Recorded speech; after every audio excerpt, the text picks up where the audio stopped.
Work-life balance is a term commonly used to describe the balance that a working individual needs between the time allocated for work and other aspects of life, areas of life other than work, which includes personal interest, family, social, or leisure activities.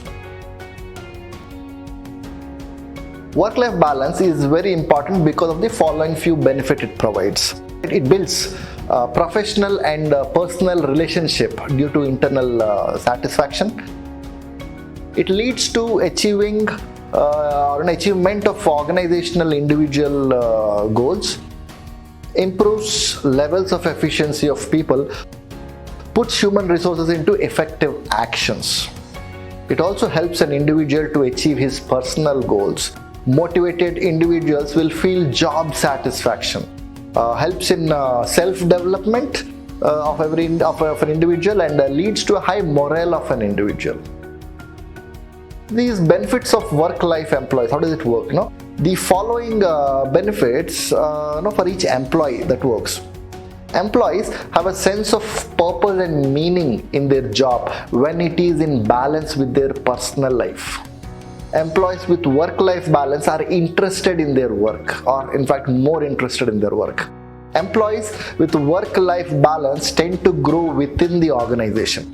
Employees with work-life balance believes in the organization. They experience low stress level due to being highly motivated and engaged. Employees with work-life balance are connected to the organizational goals. They believe in work they do. Employees with work-life balance are highly productive most of the times. So when we talk about a myth or a reality, I think when we say work-life balance, in a way we are separating life from work, and we are trying to get a balance to it. But I think it's a very wrong way to look at it. Both are life. So there is no work and life, there is life and life. In life, you work for some part of your time, maybe to learn something, maybe to make an earning, maybe to fulfill your requirements, your needs and your necessities. But the moment you differentiate work and life, you have done well. Right, because in a day, if I typically say 18 hours of wake time, if you are having, in that 18 hours of wake time, around say 10 hours of time you give for your work, and in nowadays traffic situations, maybe add 2-3 more hours on the transportation, then you are calling most of your life as not life. Now that is not the right way to look at it. There is this word of work-life balance is not something that does supposed to exist. But nevertheless, because of people not able to manage their work or not able to manage self, they not so happy with the working part of the life, and then they wanted a little break. It's like thank God it's a Friday kind of a thing comes. But few things that needs to be done to ensure how do you manage these things, and then you still work. But end of the day, if you ask me, there's only life and life. It's not work and life. Achieving this kind of a balance, right, typically depends on 3 factors. Number 1, sustained interest in your work. First, we have to understand that balancing work and life is not a static goal. It's a dynamic and flexible effort that is driven in large parts by the level of satisfaction we get from our profession and job. It's simple. If we don't like what we do, we will not only be slow in doing it, but it will drain our energy faster than otherwise, leaving no time for any fun or relaxing activities throughout the week. And then we do not enjoy work, and then we feel, oh my God, this is exactly what you're saying is you need a balance for doing something which is more relaxing to you, more fun to you, which drains less energy to you. The second factor is, what is your personality type? So it depends on your personality type. If you have a casual personality, for instance, you can simply simplify your schedules, to get yourself for minor things you shouldn't waste time on, both at work and at home. If you are efficient type, you can focus on setting your priorities and sequence of tasks that needs to get done. Then again, if you like to be proactive in everything that you do, you would opt of learning and practicing time management techniques. That's something which is important. If you feel you're physically fit and healthy, you can consider multitasking in the office and at home. Adapting strategies based on your personality style can give you a perfect life routine, but they would for sure make a difference in your overall personal sense of satisfaction. The third one is delegate tasks. When a person has attained a certain position in their career, they have the authority to be able to delegate certain tasks to those below them. Successful delegation is a way of utilizing others to share your workload, to take some part of it off your shoulders, allowing your extra time to focus on what you are more efficient at, more passionate at. So when you work on something which you are more passionate about it doesn't drain your energy as it drains for something which you do not really like to do. And then you would feel the balance is there, right? If it is not there, you might feel the balance is missing. Besides the above factors, your mindset also makes a big difference on how you feel about your life. People who have elements of gratitude, patience and tolerance in their nature are able to appreciate the good things more than more than complaining, right, about the negatives. It is truly mentioned in numerous psychology research papers and dissertation writing that we are what we think. So when we are what we think, it is important to work on what are the kind of thoughts that we are going through. How are we managing our mind in that way? We'll talk about this a little more when we talk about self-management. Let's understand the needs of a balanced mind. So what do we need to ensure that we balance it, or we can manage our work and life? Number one is love your life. Enjoy your journey, take control of your life, be true to yourself and never accept less than what you want. Enrich yourself socially, culturally, intellectually, constantly focus on your personal development, achieve your goals and enjoy the journey. You have identified what is important, you are making it happen, you are in control, you are enjoying every step of your life. If this is missing, if you are not loving your life, then it's all total a very different thing. The second way is love your job. Career development is a journey, and every journey is more enjoyable if you enjoy every step.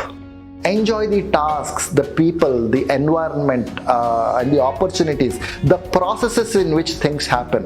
Right? The moment your focus is on the end result and not on the way that you reach the result, you would lose in between.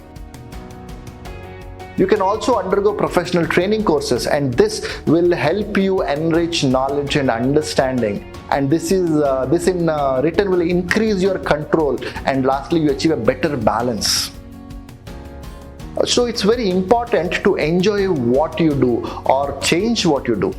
Right? Something which you are not enjoying, something which you are not liking to spend doing something, you should move out of that. If you are not moving, still sticking there, is where you feel that I am moving away from life. And then you ask or you urge for a balance. Right? Basically, when you say balance, is you are asking for a job that you could love.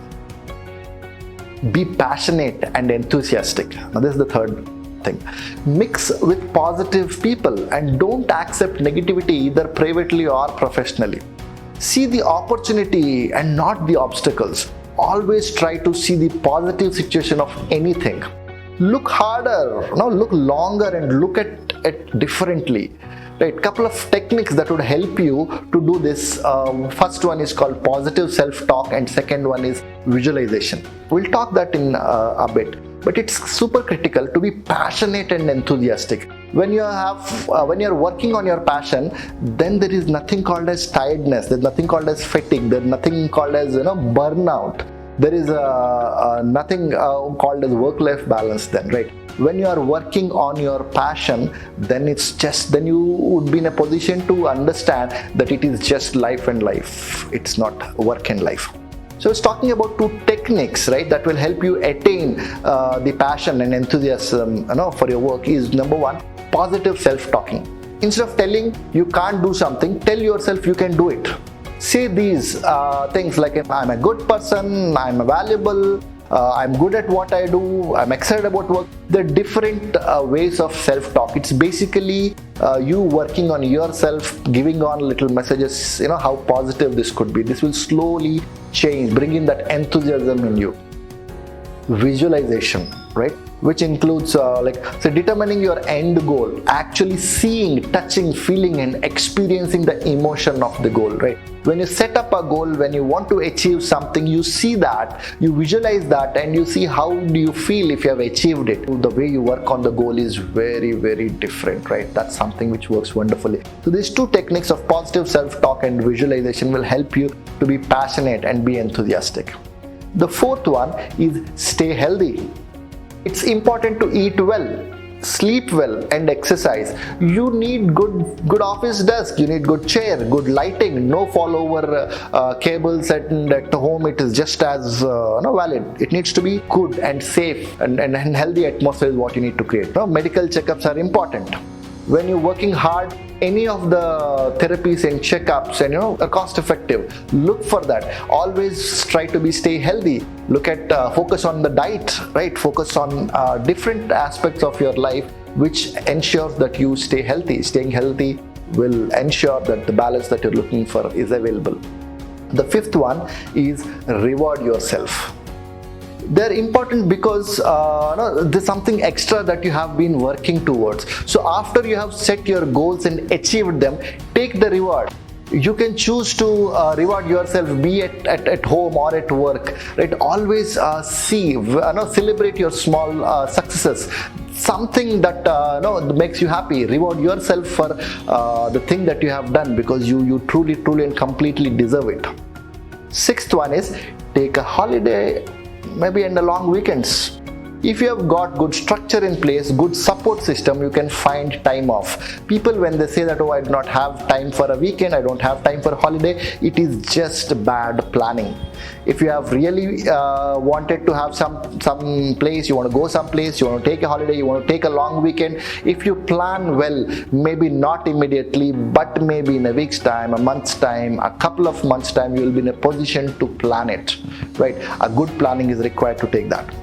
Number 7 is undertake training in techniques required. There are many books available on effective time management, goal setting, prioritizing activities, increasing effectiveness, negotiation, and number of things.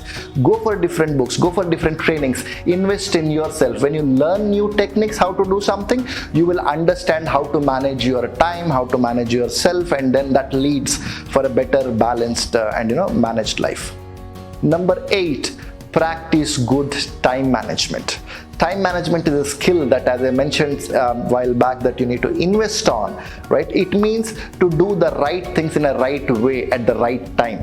For this, you need to focus on your priorities and focus on those tasks that advance important goals, those goals that will bring in high payoff results. Activities that involve too much time should be simplified, delegated or eliminated. Good time management means focusing on results. It's important to aim for excellence, but not necessarily for perfection. Because when you aim for excellence, you might get excellent result, but when you aim for perfection, you might never quite get there, right? There's nothing perfect. There's nobody so perfect. You need to work towards it, right? You need to ensure you learn time management techniques and use it, utilize it. Simple techniques that will lead you to ensure you get a balanced life. Plan a structure. Work-life balance is all about flexibility, which can be achieved by a structure in place, as it brings certainty.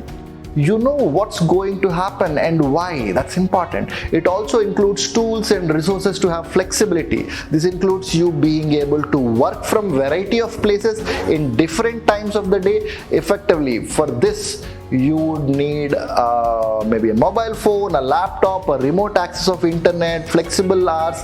Figure out what exactly is needed to set what is there. That's exactly planning a structure for yourself and for your work. The 10th one is set smart goals.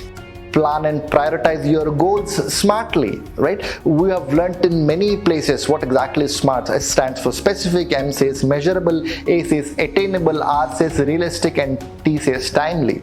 Set a SMART goal for yourself. Now these 10 techniques are something that would help you to ensure you have a balanced one.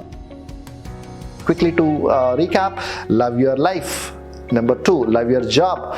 Number 3, be passionate and enthusiastic. Number 4, stay healthy. Number 5, reward yourself. And number 6, take holiday and long weekends. Number 7, undertake trainings in techniques required. Number 8, practice good time management. Number 9, plan a structure. And last but never the least, set a SMART goal.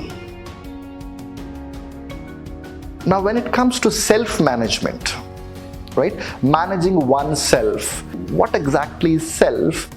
Self comprises of 4 basic elements, your mind, your body, your emotions, and if all these 3 are working, then there is an energy system working.